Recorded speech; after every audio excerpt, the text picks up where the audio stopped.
Now we're going to start out with a very scary thought today. Paul says if we try to live by even one single law, that we are then obligated to keep all of the law. Wow. You know, no one has ever been successful in keeping the law. They all failed. If you look at the law seriously, it would take a Superman to live by it. Now, Jesus was that Superman, but certainly not us. And then Paul goes on to say, if we try to live by even one single law, then Christ does not profit us at all. Ooh. He says that Jesus is of no effect to us at all if we even pick out one law to try to live by it.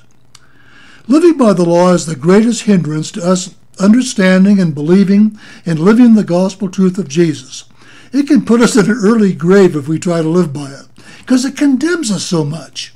It also keeps us from living in God, as we saw a couple times before. James says the same thing. If we fail living by even one point of the law, we're guilty of all of it. And again, Paul takes us further and says we are even cursed if we try to live by it. What we need to see is that God's law has a very good side to it. Paul says the law is good if it is used lawfully. But then he says in the next verse that the law is not made for a righteous man, for a righteous person.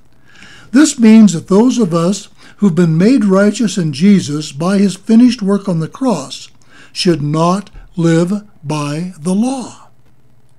If we live by God's law or any man-made law for preservation purposes, this might be good. How to stay healthy and how to have good relationships, how to be directed in business, how to govern our finances, maybe how to watch the words that we speak with our mouth, or for any other such reason. The law can be good for any number of reasons to try to live by it.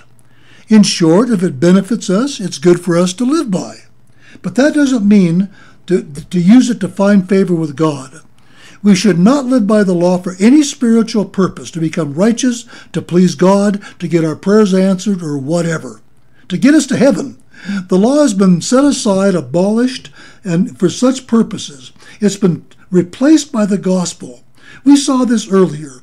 Jesus came to do the will of God by taking away the first and establishing the second, which is the gospel.